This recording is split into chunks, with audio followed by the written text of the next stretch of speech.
Okey, bismillahirrahmanirrahim. Assalamualaikum warahmatullahi wabarakatuh. Selamat sejahtera. Jadi saya Liana Tan dan hari ini saya ingin menceritakan sedikit overview kepada anda semua berkenaan apa itu rapid total recovery, ya, sebab ramai juga nak bertanya ataupun kita panggil RTR. Untuk pengetahuan anda, rapid total recovery adalah satu istilah yang saya fikirkan sebenarnya dan saya menggabungkannya dengan program yang bernama IFHD. Jadi untuk pengetahuan anda, kedua-dua hashtag ini adalah satu program, ya, yang saya fikirkan setelah saya menggabungkan rujukan-rujukan daripada pakar-pakar seluruh dunia yang memfokuskan kepada hashtag reverse keputusan darah ataupun reverse blood test kita. Ya, sebagai contoh, mereka yang ada masalah darah tinggi, masalah berkenaan jantung, diabetes dan lain-lain yang berkaitan dengan penyakit tidak berjangkit. Jadi bagaimana proses untuk mendapat penyembuhan dan dibuktikan dengan perubahan ke atas keputusan darah mereka. Baik, mari kita bercakap tentang apa itu rapid total recovery, atau saya nak translatekan kepada bahasa yang lebih mudah difaham. Ia merupakan satu program yang menitik beratkan penyembuhan, ya, secara menyeluruh. Recovery maksudnya penyembuhan, rapid bermaksudnya pantas dan total bermaksud menyeluruh. So di sini pantas bergantung kepada keadaan badan kita. Jadi bila ramai dengar rapid tu pantas, jadi adakah semua orang akan mendapat pantas yang sama? Semestinya tidak. Okey, tetapi bergantung kepada status badan anda. So, soalan yang seterusnya pula, siapa yang akan mendapat manfaat yang baik daripada program Rapid Total Recovery ini? Yang pertama, semestinya fokus kepada mereka yang sibuk. Seperti anda sedia maklum, ya, kita ada profession yang begitu banyak pada hari ini, daripada guru, polis, accountants, perkeranian, engineering.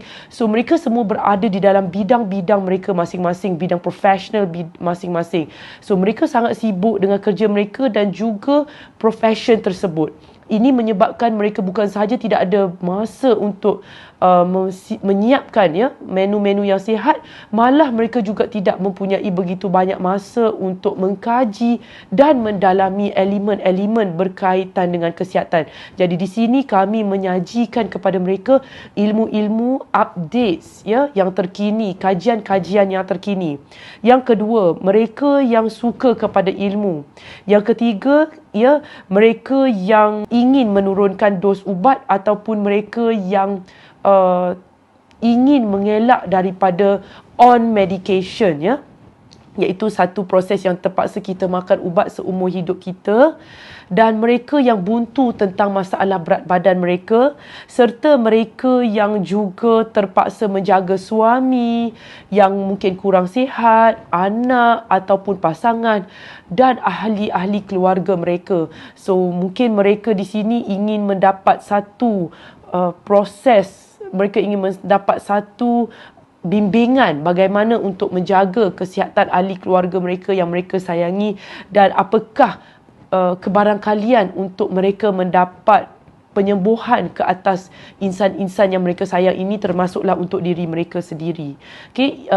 Dan juga mereka yang terlibat dalam kerja-kerja kritikal, ya, seperti kerja-kerja yang menggunakan tenaga yang tinggi, contoh terpaksa membawa kereta jarak jauh, mereka yang terlibat dalam duduk yang lama, terpaksa melihat program komputer, terlibat dalam pembinaan softwares, terlibat dalam penjahitan. So perkara ini melibatkan daya fokus yang sangat tinggi, ya, dan juga melibatkan penggunaan tenaga yang banyak.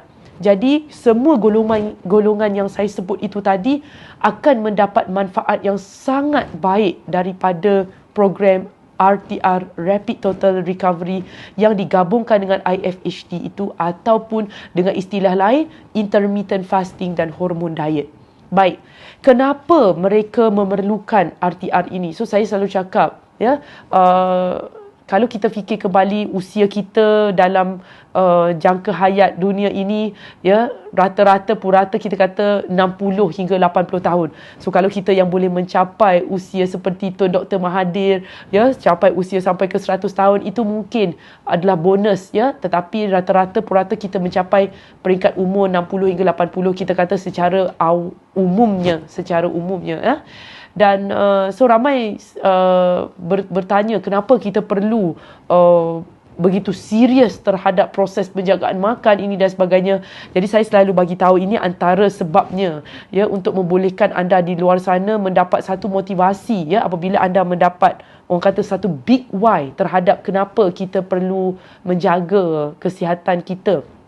Yang pertama saya selalu bagi tahu ialah kebanyakan orang yang nak menjaga kesihatan menyeluruh ni hanya apabila mereka dah merasai sakit, ya, mereka sendiri dah melalui proses sakit itu, jadi mereka mulalah hayati nikmatnya badan yang tidak ada sakit, ya. Itu satu, apabila mereka mula sakit. Tapi persoalannya kalau tak mula sakit, kan, biasanya dah mula sakit tu, peringkat itu dah peringkat lewat dah. Okay? Contoh macam kanser, kalau peringkat dah sampai peringkat bengkak sakit, biasanya stage kanser tu dah merebak teruk. Okay? So persoalannya, bagaimana kalau badan baru ada petanda, kita belum ada rasa simptom yang teruk apa-apa, macam mana kita nak terus, ya, menjaga kesihatan? Kenapa kita perlu ambil tindakan untuk menjaga? Jadi saya selalu bagi tahu antara sebabnya ialah kita nak mendapat kualiti hidup. So ramai cakap walaupun badan saya sakit, saya tetap ada kualiti hidup, kan. Tapi saya bagi tahu salah satu lagi, bukan sahaja kualiti hidup tetapi lebih kepada satu bentuk tenaga yang kita ada sepanjang hari yang berkualiti. So kenapa pentingnya perkara ini? Disebabkan oleh kita nak bersama insan-insan sekeliling kita. So kalau kita perhatikan, kadang ada kes penderaan kanak-kanak, kes ibu bunuh anak sendiri, ya, anak bunuh ibu bapa mereka. So keadaan ini berlaku kerana proses penjanaan tenaga di dalam badan mungkin tergendala. Hal ini menyebabkan mereka boleh hilang kawalan, ya, mereka boleh bertindak secara luar kawalan dan boleh mendatangkan keadaan yang tidak harmoni, ya, kepada keluarga mereka. Baik, jadi anda sudah nampak secara umumnya bagaimana badan yang sakit, badan yang menghadapi masalah tenaga ini boleh membawa kita kepada kehidupan yang tidak berkualiti, dan dengan kata lain seperti kita menjadi orang yang berdosa lah, kita kata, kan, secara ringkasnya. Dan bagaimana pula kita lakukan, ya, soalannya bagaimana kita menerapkan dan membimbing mereka yang berada di dalam program RTR ini adalah kita membimbing mereka dari memantau menu makan mereka setiap hari. Kita juga buat proses soal jawab bersama mereka. Kita sediakan bank soalan. Kita memberi mereka idea ilmu untuk melakukan menu-menu kepada mereka tersebut, dan juga kita akan menyajikan kepada mereka kajian-kajian yang terbaru, ya, tidak kiralah dalam bidang perubatan, dalam bidang pemakanan, sains biologi badan dan sebagainya.